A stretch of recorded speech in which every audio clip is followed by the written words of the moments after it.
Diba guys, kakasabi ko lang kanina nang layo-layo ng hinatiran ko, tapos ika-cancel pa yung mga parcel. Dalawang parcel yan yung pumal sa mga customer. By order, hindi naman nagre-receive.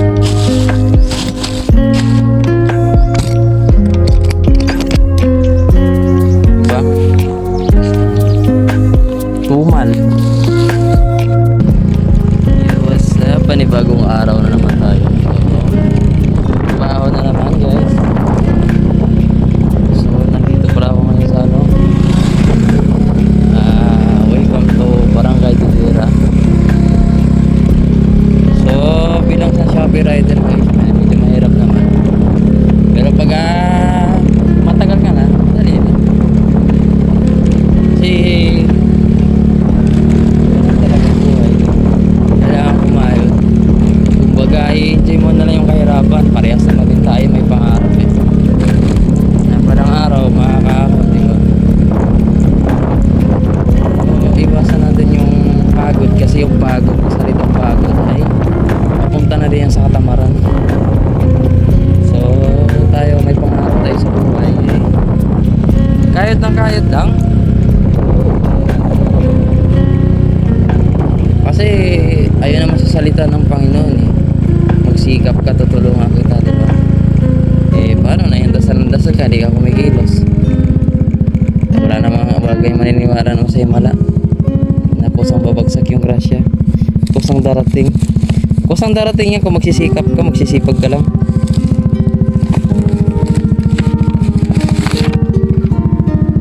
Ako wala namang problema sa yung trabaho. Mas okay na nga itong trabaho ko bilang isang delivery rider.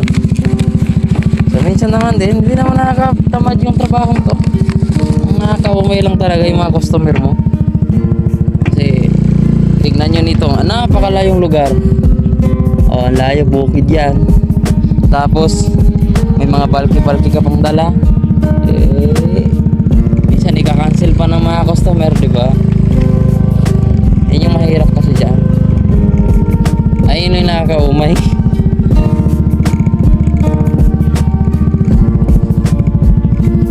Totoo lang kahit na medyo tiis-tiis lang.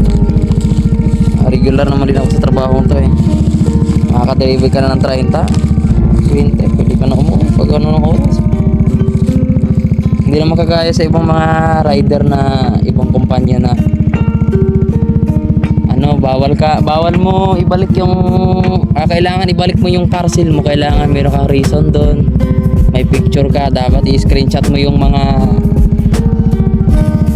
customer na tinatawagan mo na ilang minuto, mga 10 minutes, 10 seconds, 2 minutes pa. Dito naman sa Shopee kasi basta hindi mo makontak yung customer tapos nag-cannot be reached, pwede mo namang i-on-hold. Ayun ang nakagandahan dito. So sipag-sipag na lang tayo guys, kailangan natin sumipag kasi yung anak ko maliit pa lang, nagagatas, mahal pa yung gatas ng anak ko So, bilang isang haligi ng tahanan magsimikap. Kasi iba na yung dati, yung kabataan pa yung kabataan mo pa dati, siyempre pag gusto ko na lang sa buhay mo, wala kang pakialam. So kaya kayo mga kabataan, shout out sa inyo i-enjoy yung pagka binata nyo. Hirap pag maging pamilya na, magkapamilya, ito pa kumbaga umpisa pa lang, gagaya namin na asawa ko, nag-aaway kami lagi, pero yung pag-aaway normal lang naman.